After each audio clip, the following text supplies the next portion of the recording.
महाकुंभ पर सियासी रार के बीच अब मां गंगा पर भी सियासत शुरू हो गई है। अखिलेश यादव ने बीजेपी से सवाल पूछा है कि मेरे जाने के बाद मंदिर और सीएम आवास को गंगा जल से धुलने वाले अब बताएं मां गंगा को कैसे धोएंगे। मां गंगा पाप धोती है, इसका मतलब ये नहीं कि पॉलिटिकल पाप धोती है, फिर चाहे सपाई हो या भाजपाई। लेकिन यह बात कुछ नेता समझने को तैयार नहीं है, जैसे गंगा जल से सीएम आवास धोने वाले और गंगा जल के बहाने गंगा की पवित्रता पर सवाल उठाने वाले। नौज में एक मंदिर में गया था मैं, उस मंदिर को गंगा जल से धोया गया था। जिस मुख्यमंत्री आवास में पूर्व में बहुत सारे मुख्यमंत्री रहे, हटे, किसी ने भी मुख्यमंत्री आवास को गंगा जल से नहीं धुलाया होगा। इस बीजेपी के लोगों ने मेरे जाने के बाद उस मंदिर को धुलवाया था गंगा जल से, मुख्यमंत्री आवास को गंगा जल से धुलवाया। बीजेपी वाले बताएं कि मैं तो गंगा में नहा लिया और गंगा किससे धोगे तुम। अखिलेश यादव के बयान के बाद बीजेपी ने पलटवार करने से देरी नहीं लगाई।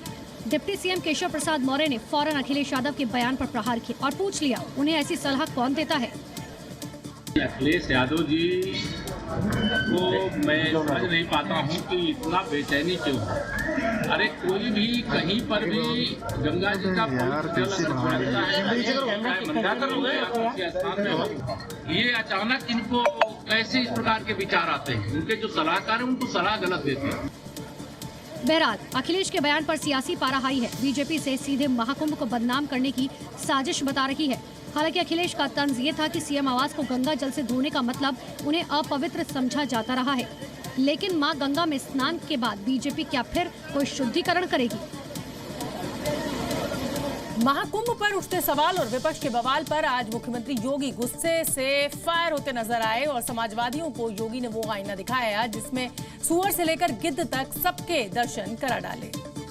अपने सदस्यों को सीएम योगी ने सपा और वामपंथियों पर प्रहार की शुरुआत एक सोशल मीडिया के पोस्ट के हवाले से की, लेकिन तीर सीधे विपक्ष के दिल में जा चुभा।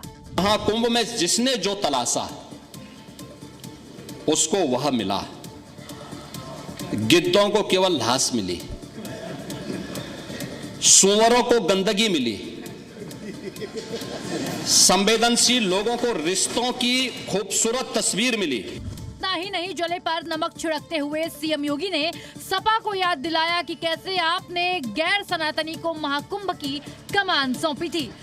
हाँ, हमने आपकी तरह आस्था के साथ खिलवाड़ नहीं किया,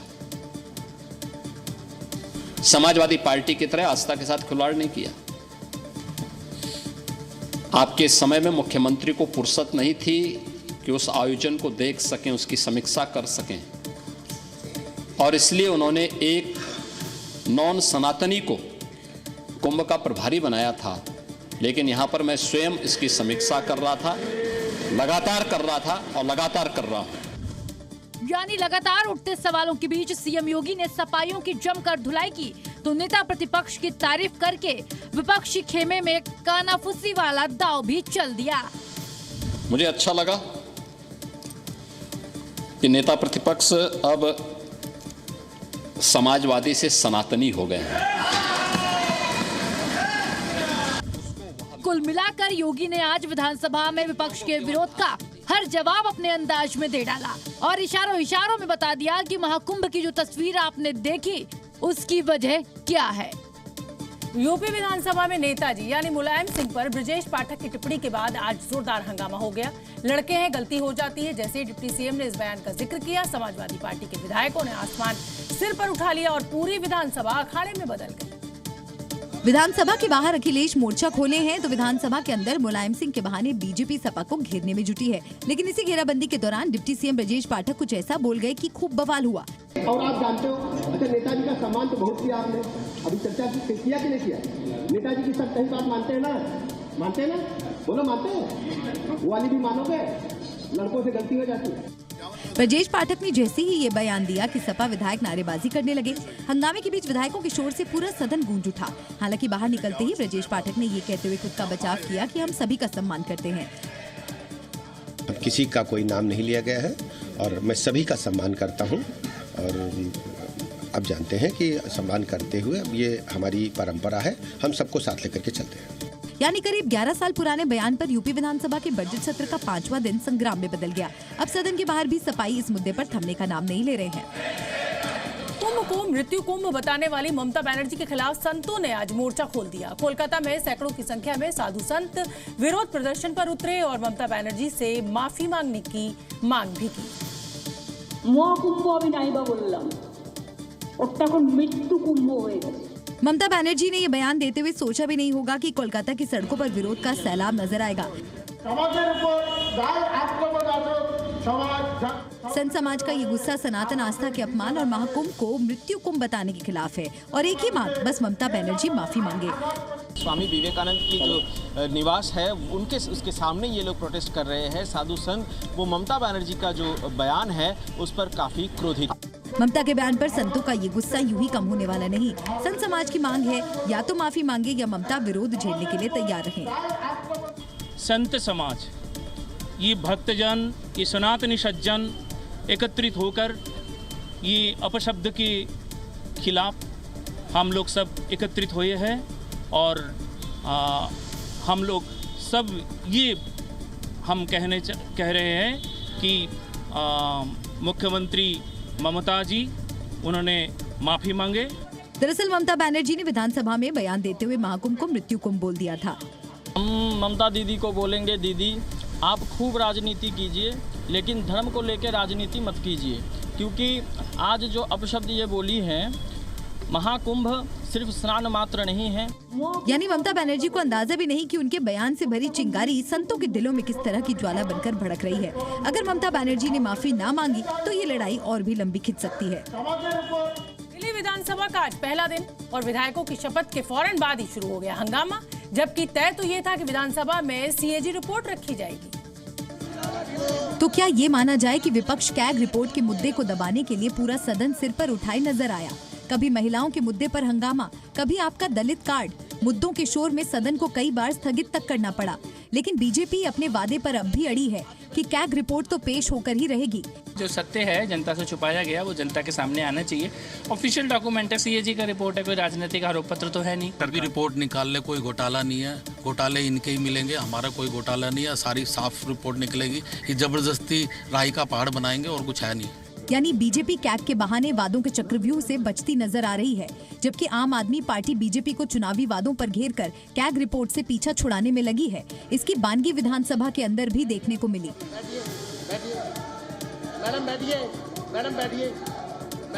कुल मिलाकर कल दिल्ली का सियासी पारा बेहद हाई रहने वाला है, क्योंकि कल विधानसभा में कैग रिपोर्ट पेश होगी, जिसके जिन्न दिल्ली में अभी से भूचाल आया हुआ है।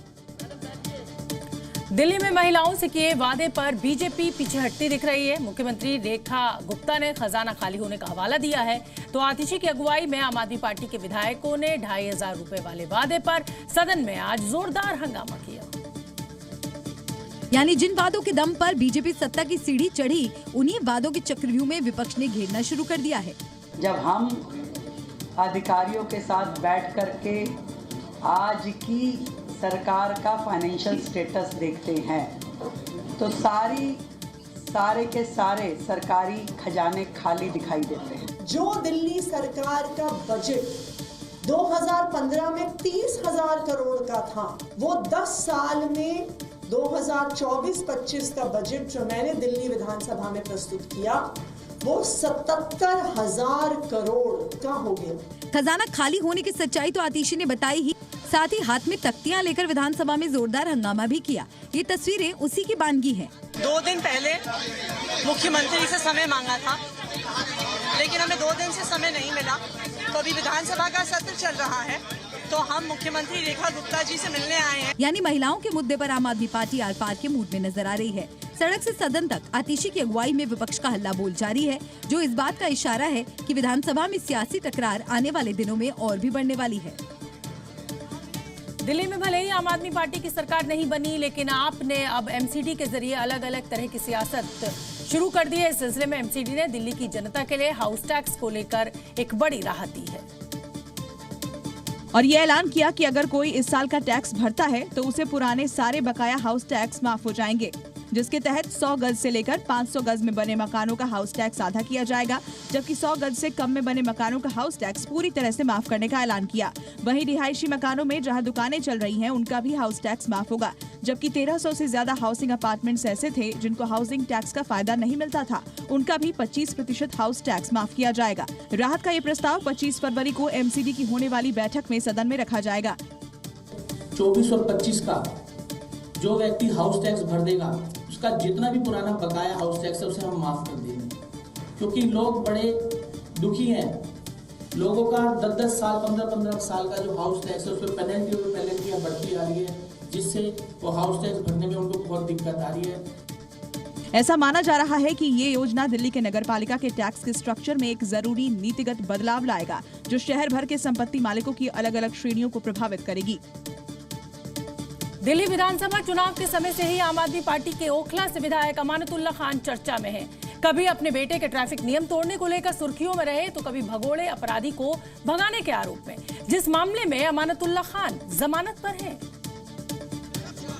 लेकिन अमानतुल्ला खान की जमानत बरकरार रहेगी या फिर उन्हें जेल जाना पड़ेगा, ये तस्वीर कल यानी मंगलवार को साफ हो जाएगी, क्योंकि 25 फरवरी को अमानतुल्ला खान को कोर्ट से मिली अग्रिम जमानत की मियाद खत्म हो रही है। नवनिर्वाचित आम आदमी पार्टी के विधायक अमानतुल्ला खान को राहत मिलेगी या नहीं, ये कल यानी 25 फरवरी को ही साफ हो पाएगा। कल अमानतुल्ला खान की दिल्ली के राउज एवेन्यू कोर्ट में पेशी है। दरअसल अमानतुल्ला खान पर आरोप है कि उन्होंने दिल्ली पुलिस की गिरफ्त से कोर्ट से घोषित अपराधी को भगाने में मदद की थी। इसके बाद अमानतुल्ला पर FIR दर्ज की गई थी, जिसके खिलाफ अमानतुल्ला खान ने अग्रिम जमानत याचिका कोर्ट में दायर की थी और कोर्ट ने 24 फरवरी तक आप विधायक की गिरफ्तारी पर रोक लगाई थी और आप विधायक पूछताछ के लिए दिल्ली पुलिस के सामने हाजिर भी हुए थे। अभी हाल ही में दिल्ली विधानसभा चुनाव में आम आदमी पार्टी को हार का सामना करना पड़ा, लेकिन अमानतुल्ला खान लगातार तीसरी बार अपनी सीट बचाने में कामयाब रहे। प्रधानमंत्री मोदी के बिहार दौरे पर सियासत अब गर्म हो गई है। पटना में कसम और वादे याद दिलाते हुए पोस्टर्स लगाए गए, जिनके जरिए बिहार से किए गए वादों को पूरा करने की मांग की गई है। ये पोस्टर पटना की सड़कों पर आम बात है, जिन पर लिखा है, क्या हुआ तेरा वादा, वो कसम वो इरादा। यानी बिहार की सियासत शायराना हो गई है, शायरी के जरिए निशाना साधा जा रहा है। सबसे पहले यह पोस्टर की तस्वीर देखिए, ये राजद प्रदेश कार्यालय के बाहर पोस्टर लगाया गया है और इस पोस्टर में लिखा गया है, पूछती है जनता क्या हुआ तेरा वादा। दरअसल पीएम मोदी के बिहार दौरे को लेकर आरजेडी ने पटना की सड़कों पर एक पोस्टर लगवाया है। पोस्टर के जरिए आरजेडी ने कई सवाल पूछे हैं। बेरोजगारी में बिहार नंबर 1 है, पलायन में बिहार नंबर 1 है, गरीबी में बिहार नंबर 1 है। प्रधानमंत्री जी आते अच्छी बात है, लेकिन जब आते तब जुमलेबाजी करते हैं। आरोपों पर काउंटर करते हुए गिरिराज सिंह ने किडनैपिंग से लेकर फिरौती, डकैती की याद दिलाते हुए आरजेडी को घेरने की कोशिश की है। लालू जी तो बड़े अच्छे रोजगार देने वाले हैं, अपने सरकार में लोगों को रोजगार दिया, अपहरण का रोजगार दिया, दुकान से सामान उठाने का रोजगार दिया, चलती कार को रोक करके पति पत्नी को उतारने का रोजगार दिया। कुल मिलाकर बिहार का सियासी पारा हाई हो चुका है। 2025 में ही चुनाव होने हैं और हर दल अपनी अपनी बिसात बिछाने में लगा है। बिहार में मोदी की एंट्री से मुकाबला और भी दिलचस्प हो गया है। बिहार में इसी साल के आखिर में विधानसभा के चुनाव होने हैं और इसके लिए सभी पार्टियां मिशन मोड में नजर आ रही हैं। इसी सिलसिले में आज प्रधानमंत्री नरेंद्र मोदी ने भी किसान सम्मान निधि की 19वीं किश्त जारी करने के लिए बिहार का मैदान चुना और भागलपुर से मिशन 2025 का आगाज किया। और जब प्रधानमंत्री नरेंद्र मोदी भागलपुर में कार्यक्रम के लिए मंच पर पहुंचे तो मुख्यमंत्री नीतीश कुमार ने उनका जोरदार स्वागत किया। नीतीश कुमार ने प्रधानमंत्री मोदी को मखाने की माला पहनाकर सम्मानित किया। दरअसल इस बार के आम बजट में केंद्र सरकार ने बिहार में मखाना किसानों को बड़ी सौगात दी है और मखाना बोर्ड बनाने का ऐलान किया है। इसके बाद प्रधानमंत्री ने किसान सम्मान निधि योजना की 19वीं किश्त जारी की और विभिन्न विकास परियोजनाओं का उद्घाटन किया। और संबोधन के दौरान प्रधानमंत्री ने विपक्ष पर जोरदार हमला भी बोला। किसानों को सिंचाई की सुविधा चाहिए, पशुओं का बीमारी से बचाव चाहिए और आपदा के समय नुकसान से सुरक्षा चाहिए।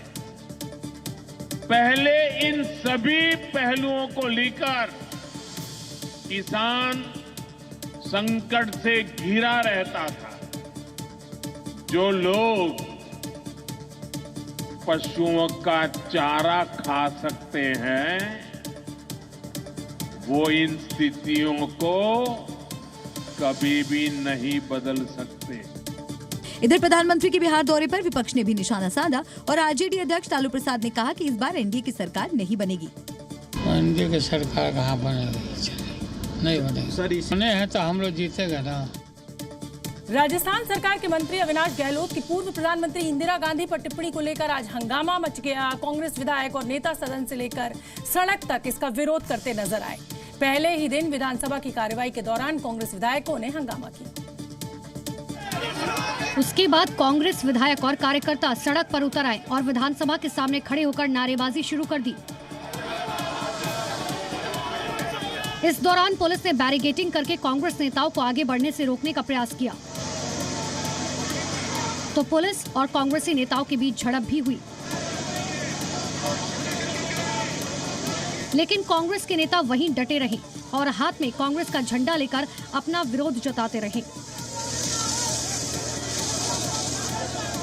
बीजेपी सरकार के मंत्री ने पूर्व पीएम इंदिरा गांधी को दादी कह दिया, जिसके बाद विवाद बढ़ गया और राजस्थान विधानसभा में हंगामा करने प्रदेश कांग्रेस अध्यक्ष गोविंद सिंह डोटासरा समेत 6 विधायकों के निलंबन के बाद कांग्रेस का गुस्सा और बढ़ गया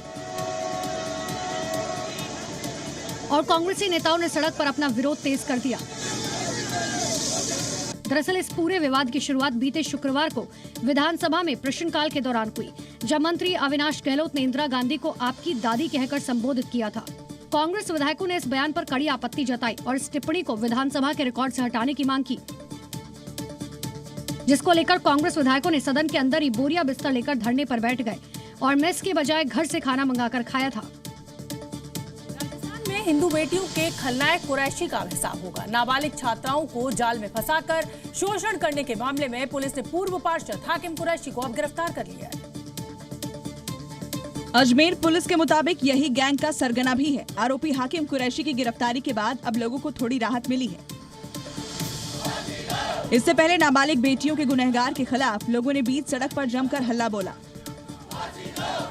गुस्साए लोग सड़कों पर उतर आए और प्रदर्शन नारेबाजी करने लगे, जिसके बाद पुलिस एक्शन में आई और आरोपी पूर्व पार्षद हाकिम कुरैशी को अरेस्ट कर लिया। अजमेर पॉक्सो कोर्ट ने आरोपी हाकिम कुरैशी को पुलिस रिमांड में भेजा है। अगले 5 दिन तक अजमेर पुलिस आरोपी से पूछताछ करेगी।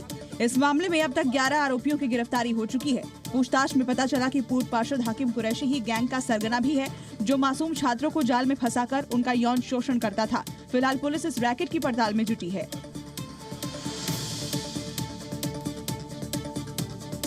एक समय था जब बिजली चोरी में उत्तर प्रदेश का संभल देश में नंबर 1 जिला था, लेकिन योगी सरकार ने ऐसा एक्शन लिया कि बिजली चोरी के लिए सांसद विधायक तक को भी नहीं बख्शा गया। उसी सख्ती का नतीजा है कि अब बिजली चोरी में संभल का रिकॉर्ड खत्म हो चुका है। संभल में बिजली चोरी रोकने के लिए बिजली विभाग लगातार सख्त कदम उठा रहा है। सपा सांसद जियाउर रहमान बर्ग के खिलाफ भी बिजली चोरी के आरोप में एफआईआर दर्ज की गई और उन पर भी 1 करोड़ 91 लाख रुपए का जुर्माना लगाया गया। टाउन संभल में 67 चोरी पकड़ी गई थी, इसमें 1 करोड़ 81 लाख का जुर्माना लगाया गया है और फरवरी में 118 चोरी पकड़ी गई, जिनके अगेंस्ट में 96 लाख का जुर्माना लगाया गया है। बिजली चोरों के खिलाफ बिजली विभाग का ताबड़तोड़ एक्शन जारी है। सपा सांसद और सपा विधायक के इलाकों में 2 माह के भीतर बिजली चोरी के आरोप में 285 एफआईआर दर्ज हुई, 2 करोड़ 77 लाख रुपए का जुर्माना लगाया गया, जबकि 35 लाख रुपए की वसूली की गई। पिछले 4 महीने में बिजली विभाग ने बिजली चोरों के खिलाफ 1500 से अधिक एफआईआर दर्ज कराई। संभल में बिजली चोरी के मामलों को रोकने के लिए बिजली विभाग लगातार सख्त कदम उठा रहा है। कटिया कनेक्शन वालों की धरपकड़ और बिजली चोरों पर ताबड़तोड़ कार्रवाई हो रही है और उन्हें जुर्माने के साथ नोटिस भी भेजा जा रहा है। उत्तर प्रदेश में धर्मांतरण वाली साजिश पर योगी की पुलिस ने बड़ी स्ट्राइक की है। रायबरेली में धर्म परिवर्तन को लेकर चलाई जा रही बड़ी मुहिम का पुलिस ने भंडाफोड़ किया। मिल एरिया थाना इलाके में धर्म परिवर्तन का खेल चल रहा था। यहाँ ईसाई मिशनरी से जुड़े लोगों ने एक प्रार्थना स्थल बना रखा था, जहाँ हर दिन सैकड़ों की संख्या में लोगों को बुलाकर हिंदू धर्म के खिलाफ भड़काया जाता था। साथ ही उन्हें ईसाई धर्म को ही बेहतर मानने की शिक्षा दी जाती थी। जब हिंदू संगठन के लोगों को इसकी भनक लगी तो पुलिस को सूचना दी गई। पुलिस की छापेमारी में चौंकाने वाली तस्वीरें सामने आई। यहाँ छोटे छोटे हिंदू बच्चों को अलग अलग क्लासरूम में सनातन धर्म के प्रति भड़काया जाता था। बच्चों को ईसाई धर्म के चमत्कार पढ़ाए जाते थे। पुलिस ने मौके से विजय सिंह और संध्या नाम की महिला को हिरासत में लिया है। इससे पहले कल भी सीतापुर में धर्मांतरण के बड़े खेल का भंडाफोड़ हुआ था, जहां हरगांव इलाके के एक मकान में धर्म परिवर्तन का खेल चल रहा था। इस मामले में 8 लोगों को गिरफ्तार किया गया, जिसमें 5 महिलाएं भी शामिल थी। फिलहाल दोनों ही मामलों में पुलिस आरोपियों से पूछताछ कर रही है। उत्तर प्रदेश के अमरोहा में सामूहिक विवाह योजना में फर्जीवाड़े का मामला सामने आया है। यहां सामूहिक निकाह के दौरान 235 जोड़ों का निकाह होना था। जब कागजी जांच में एक महिला को पकड़ा तो फर्जीवाड़ा सामने आया, जिसके बाद पकड़े जाने के डर से 145 जोड़े मौके से फरार हो गए। दरअसल गजरौला के शिव इंटर कॉलेज में आयोजित समारोह में 233 जोड़ों की शादी होनी थी। यहाँ एक महिला ने दोबारा शादी की पूरी तैयारी कर ली थी और पहले पति को तलाक भी नहीं दिया था। महिला के ससुर मौके पर पहुंच गए और शादी रुकवाई। तो वहीं दूसरे मामले में एक लड़की का दूल्हा नहीं आया तो उसकी शादी 3 बच्चों के पिता के साथ करा दी गई। महिला के खुलासे के बाद सीबीओ ने जब कागजों का सत्यापन शुरू किया तो पकड़े जाने के डर से 145 जोड़े मौके से फरार हो गए। एक नहीं, ऐसे ही कई मामले थे जिसमें सरकारी योजना का लाभ लेने के लिए फर्जी तरीके से कागजात बनाकर निकाह करने पहुंचे थे। इस तरह के जो लोग हैं, जो बिचौलिए हैं, निश्चित रूप से उनकी मंशा जो थी गलत लोगों को लाभान्वित कराने की, अब उस पर रोक लगा दी गई है और आगे भविष्य में भी इस तरह के प्रकरण को गंभीरतापूर्वक जांच कराई जाएगी। यानी पूरा फर्जीवाड़ा सरकारी योजना का लाभ दिलाने के लिए करवाया गया। फिलहाल प्रशासन की कार्रवाई से फर्जी तरीके से कागज तैयार करने वाले बिचौलियों में हड़कंप मचा हुआ है। बांग्लादेश के हालात दिन ब दिन बिगड़ते ही जा रहे हैं। उपद्रवी पहले हिंदुओं को निशाना बना रहे थे, लेकिन अब इन उत्पातियों ने बांग्लादेश के एयरफोर्स बेस को ही निशाना बनाया और बांग्लादेश के कॉक्स बाजार स्थित एयरफोर्स बेस पर हमला कर दिया और एयरफोर्स बेस में आग लगा दी, जिसके बाद उस पूरे इलाके में अफरा तफरी मच गई और लोग इधर उधर भागने लगे। लेकिन एयरफोर्स बेस से आग की ऊंची ऊंची लपटें उठती दिखाई दे रही थी। ভয়াবহ আগুনে আরো আমরা আরেকবার পড়লাম। ফায়ার সার্ভিস পানি মার না, এখানে পানি মার, এই তো পানি মারতা।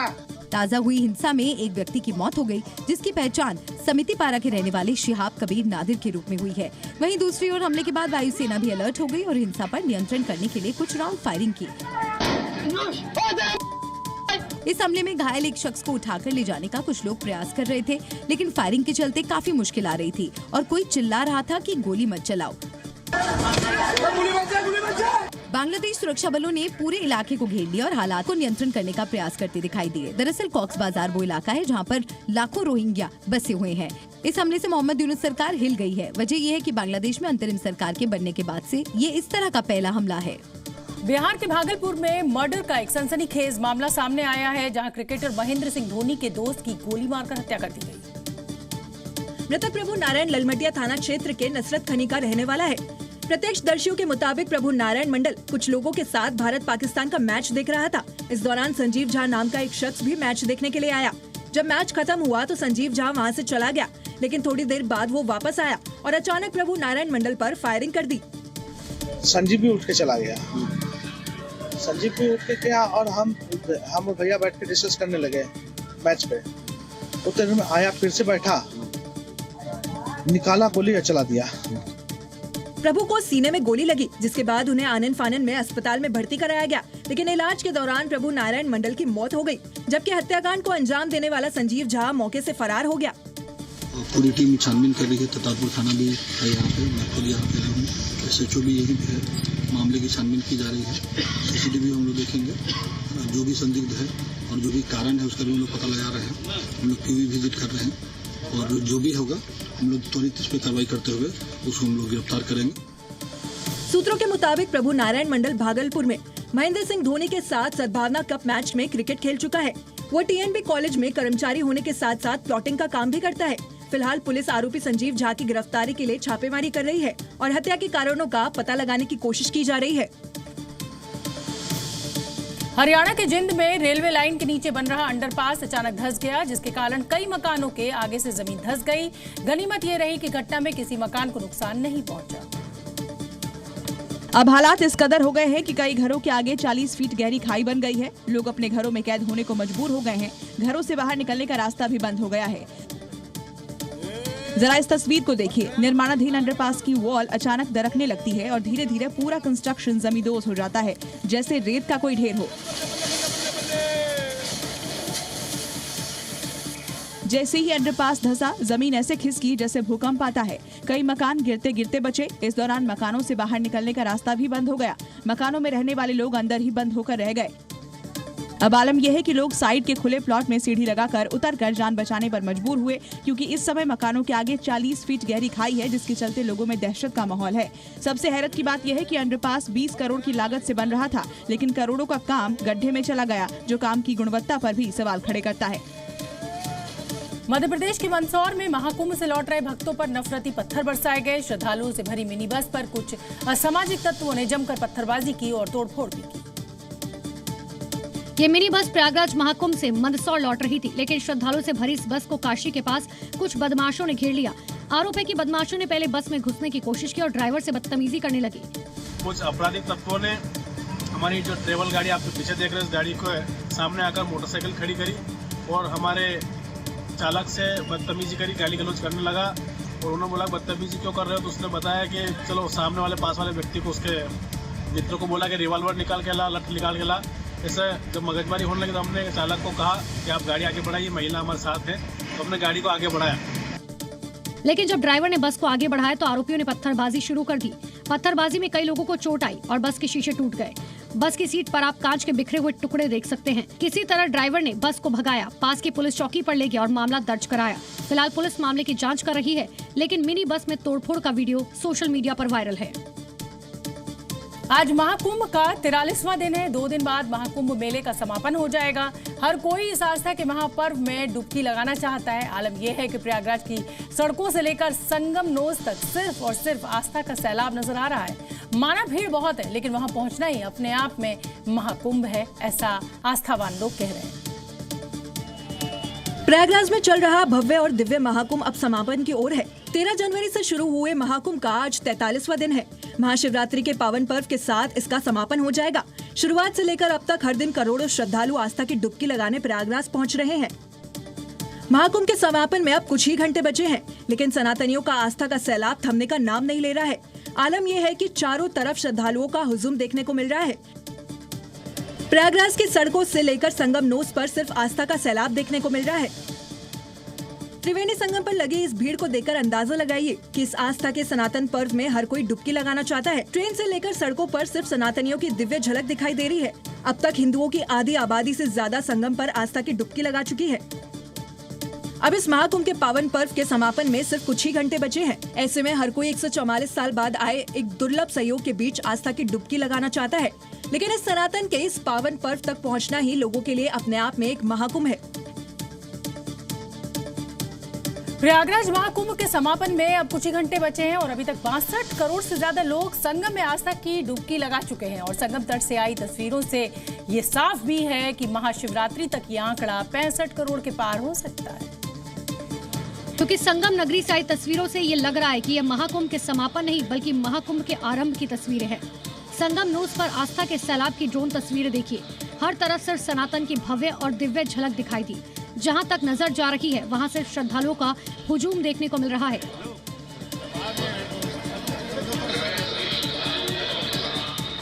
प्रयागराज की सड़कों से लेकर संगम नोज तक सिर्फ श्रद्धालु ही श्रद्धालु दिखाई दिए। 144 साल बाद बने इस योग में हर कोई आस्था की डुबकी लगाने को लालायित है।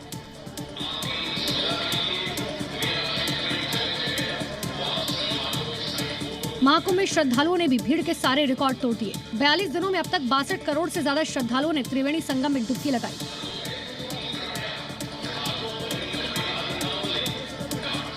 महाकुंभ का अंतिम स्नान महाशिवरात्रि के दिन किया जाएगा और इसी के साथ मेले का समापन हो जाएगा। यानी अभी महास्नान तक ये आंकड़ा और बढ़ सकता है, क्योंकि संगम तट पर सुबह से ही भारी संख्या में श्रद्धालु पहुंच रहे हैं। लाखों भक्त आस्था की डुबकी लगा चुके हैं।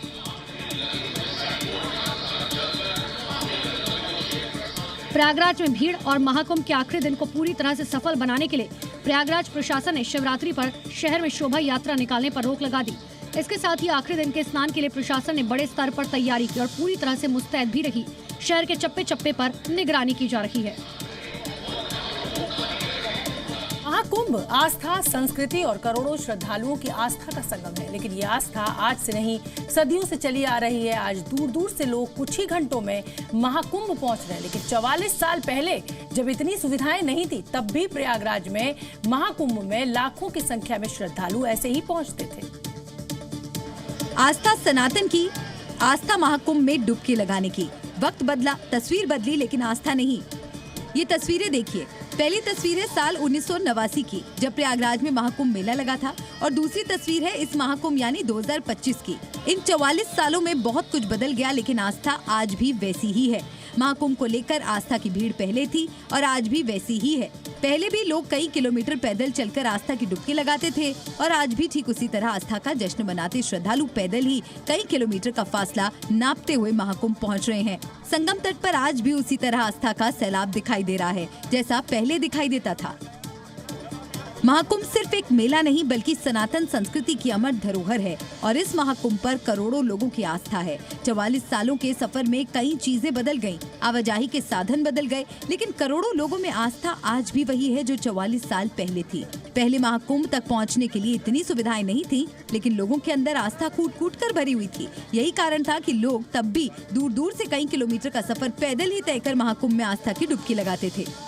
प्रयागराज महाकुंभ अब बिल्कुल अपने अंतिम पड़ाव पर पहुंच गया है। 2 दिन बाद यानी 26 फरवरी को अंतिम अमृत स्नान होगा। रोज लाखों श्रद्धालु महाकुंभ में स्नान के लिए पहुंच रहे हैं। इसी बीच पुलिस गलत जानकारी फैलाने वाले सोशल मीडिया हैंडल्स पर सख्त नजर आ रही है और उन सोशल मीडिया हैंडल्स पर एक्शन की तैयारी कर ली गई है जो भ्रामक जानकारी फैला रहे हैं।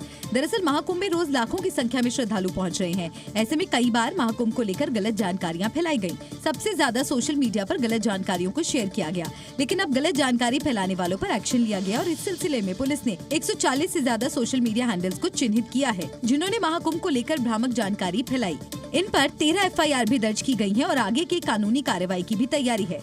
उन्हें चिन्हित किया जा रहा है और उन्हें टेक डाउन करने की प्रोसीजर चल रही है और जो उनका लीगल उनके खिलाफ जो एक्शन बनता है उसकी प्रोसीजर चल रहा है। इससे पहले महाकुंभ में महिलाओं युवतियों के नहाते हुए फोटो और वीडियो वायरल की घटनाएं भी सामने हुई थी, जिसे लेकर पुलिस लगातार कार्रवाई कर रही है। सोशल मीडिया पर लगातार पुलिस नजर रख रही है। अब तक कई लोगों पर FIR दर्ज हो चुकी है और कई लोगों को पुलिस जेल भी भेज चुकी है। महाकुंभ समापन से पहले हर कोई संगम में आस्था की डुबकी लगाना चाहता है और इसी कड़ी में आज अभिनेता अक्षय कुमार और कैटरीना कैफ भी प्रयागराज संगम पहुंचे। इन दोनों ने त्रिवेणी संगम में आस्था की डुबकी लगाई। इस दौरान अभिनेता अक्षय कुमार ने त्रिवेणी संगम में आस्था की डुबकी लगाई। इस दौरान संगम तट पर उन्हें देखने के लिए फैंस भी उमड़ पड़े। अक्षय कुमार ने महाकुंभ में स्नान कर सुख और समृद्धि की कामना की। इसके साथ ही उन्होंने महाकुंभ के इंतजामों को लेकर योगी सरकार की तारीफ की। बहुत ही मजा आया, बहुत बढ़िया इंतजाम है, बहुत अच्छी तरह मतलब हम यहाँ के CM साहब योगी साहब का बहुत बहुत धन्यवाद करते हैं कि इतना अच्छा इंतजाम कर रखा है। अक्षय कुमार के अलावा बॉलीवुड अभिनेत्री कटरीना कैफ भी प्रयागराज महाकुंभ पहुंची। कटरीना कैफ ने महाकुंभ में परमार्थ निकेतन शिविर में स्वामी चिदानंद सरस्वती और साध्वी भगवती सरस्वती का आशीर्वाद लिया। इस दौरान वो कई देर तक परमार्थ निकेतन शिविर में मौजूद रही, जिसके बाद कटरीना कैफ ने पूरे परिवार के साथ त्रिवेणी संगम में आस्था की डुबकी लगाई। मैं बहुत फॉर्चुनेट हूँ that I could come here at this time. मैं बहुत खुश हूँ। I'm very grateful that I'm able to be here. It's such a beautiful place.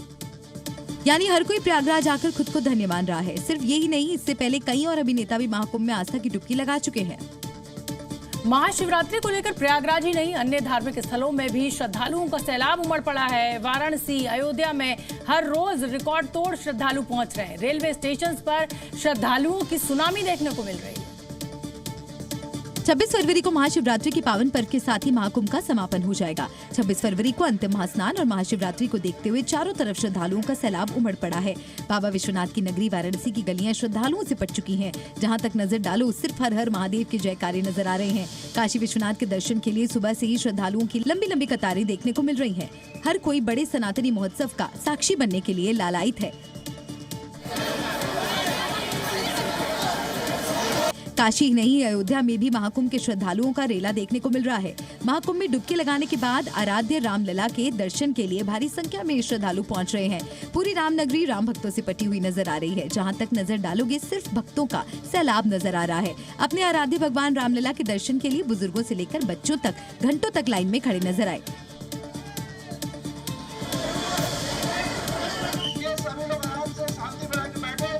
धार्मिक स्थलों के अलावा क्या सड़कें, क्या रेलवे स्टेशन, सभी श्रद्धालुओं की भीड़ से पटे दिख रहे हैं। कटिहार रेलवे स्टेशन पर श्रद्धालुओं की सुनामी देखने को मिली। ट्रेनें श्रद्धालुओं से ठसाठस भरी हुई हैं और रत्ती भर भी जगह नहीं दिख रही है। फिर भी लोग जान हथेली पर रखकर सफर करने की पूरी जद्दोजहद करते दिख रहे हैं। इस दौरान भीड़ को काबू में करने के लिए पुलिस लगातार अनाउंसमेंट करती रही। आप लोग आराम से यात्रा कर सकते हैं। झांसी के रेलवे स्टेशनों पर उमड़ा ये जनसैलाब महाकुंभ में आस्था की डुबकी लगाने के लिए उमड़ा है। भीड़ इतनी है कि टिकट होने के बावजूद भी कई लोग ट्रेन तक पहुंच नहीं पा रहे हैं। भीड़ का मकसद एक ही है, किसी भी तरह से ट्रेन में घुसना और अपनी मंजिल तक पहुंचना। इन तस्वीरों को देखकर आप अंदाजा लगा सकते हैं कि अगर थोड़ी सी लापरवाही हुई तो जान जाने का भी खतरा है। बिहार में मैट्रिक की बोर्ड परीक्षा के बाद छात्रों ने भगवान से गुहार लगाई है। गुहार है अब की बार 400 पार। मैट्रिक की परीक्षा के बाद सैकड़ों छात्र अपनी मन्नतें लेकर मनोकामना मंदिर पहुंचते। कोई कागज पर अपनी अर्जी लिखकर लाया था तो किसी ने मंदिर की दीवार पर ही अपनी मन्नत लिख दी। लेकिन भगवान से सभी छात्रों की मांग एक ही थी, अब की बार 400 पार। अब की बार 400 का पार, बिल्कुल 400 पार जाएगा। मैं इसलिए आया, इसी उद्देश्य से आया हूँ ताकि मेरा रिजल्ट अच्छा हो। छात्रों का भरोसा है कि इस बार परीक्षा में उनके नंबर अच्छे आएंगे और इसी भरोसे को यकीन में बदलने के लिए ही ये छात्र मंदिर आए हैं। मैट्रिक की परीक्षा के बाद छात्र छात्राएं मनोकामना मंदिर पहुंचे थे। सभी छात्रों ने भगवान से यही प्रार्थना की है कि इस बार परीक्षा में 99% मार्क्स आएं। परीक्षा के बाद छात्र छात्राएं अपने अपने घरों को लौट रहे थे, लेकिन उससे पहले उन्होंने भगवान का आशीर्वाद लिया ताकि परीक्षा में 400 अंकों के साथ बेड़ा पार हो जाए। कर्नाटक की राजधानी बेंगलुरु से हैरान करने वाला मामला सामने आया है। उसकी गर्लफ्रेंड ने नजरअंदाज किया तो गुस्से में आकर उसने अपनी गर्लफ्रेंड की कार को आग लगा दी। हाहाकारी लपटों में घिरी ये वही कार है जिसे राहुल नाम के बदमाश ने आग के हवाले कर दिया। और यह राहुल नाम का वो बदमाश जिसे उसकी गर्लफ्रेंड ने ठुकरा दिया। ये कहानी फिल्मी लगती है लेकिन हकीकत है। एक कपल के बीच 9 साल से रिलेशन था, लेकिन जब गर्लफ्रेंड को मालूम हुआ कि जिससे वो दिल दे बैठी है वो एक बदमाश और हिस्ट्री शीटर है, इसके बाद गर्लफ्रेंड ने राहुल से दूरियां बना ली, जिससे राहुल आग बबूला हो गया और अपनी गर्लफ्रेंड के घर जाकर उसकी गाड़ी में आग लगा दी। जानकारी के मुताबिक आरोपी राहुल एक जाना माना बदमाश है। उसका आपराधिक इतिहास हत्या, डकैती और जबरन वसूली से जुड़ा है। उस पर हनुमंत नगर पुलिस स्टेशन में 18 से ज्यादा आपराधिक मामले भी दर्ज हैं। वो जेल भी जा चुका है। फिलहाल पुलिस ने मामला दर्ज कर लिया है। राहुल और उसके साथियों की तलाश कर रही है। बिहार के पूर्णिया में पुलिस परिवार परामर्श केंद्र में एक अनोखा मामला सामने आया, जहां 1.5 साल के एक बच्चे के 2 पिता दावेदार बन गए। और इसकी खास बात यह है कि इसमें भी एक हिंदू तो दूसरा मुसलमान है। हालांकि हिंदू मुस्लिम के बीच फंसे गजब के इस पेच वाले मामले को अब सुलझा लिया गया है। लेकिन ये मामला परिवार परामर्श केंद्र के सामने पहुंचा तो इसके सदस्य भी पशुपेश में पड़ गए, लेकिन काफी जद्दोजहद के बाद आखिरकार मामला सुलझा लिया गया। दरअसल एक हिंदू महिला की शादी यूपी के लड़के शरणदीप से हुई थी और ऐसा दावा किया जा रहा है कि उससे उनका 1.5 साल का बच्चा भी है। लेकिन पिछले साल महिला पति को छोड़कर मुस्लिम लड़के मोहम्मद सिराज के साथ भाग गई। इसके बाद मामला पूर्णिया के पुलिस परिवार परामर्श केंद्र पहुंचा और नोटिस के बाद दोनों पक्षों के लोग हाजिर हुए। सभी दस्तावेजों की जांच और सुनवाई के बाद ये तय हुआ कि बच्चा पहले पति का ही है, लेकिन इस बीच इसमें धर्मांतरण की बात भी सामने आई। धर्म परिवर्तन का मामला है, बिना धर्म परिवर्तन कराए, बिना तलाक दिए हुए किसी के साथ शादी कर लेना गैर कानूनी है। इस बीच पहले पति पर पत्नी से मारपीट का भी आरोप लगा। हालांकि हिंदू पति ने आरोपों को खारिज किया, लेकिन महिला ने अपने मां बाप पर बेचने का आरोप मढ़ दिया। झूठा आरोप है। उसको तो जिस तरह मैं अपनी पत्नी को रखता हूँ, शायद कोई उस तरह अपनी पत्नी को नहीं रख सकता। जब हमें खुद पता ही था मेरा शादी करवाने लिए जा रहा है, पता रहता था ना। हालांकि पुलिस परामर्श केंद्र ने अब ये फैसला दिया कि बच्चा पहले पति के साथ ही रहेगा। इसके बाद परिवार परामर्श केंद्र की पहल पर महिला भी अपने पति शरणदीप के साथ जाने के लिए राजी हो गई।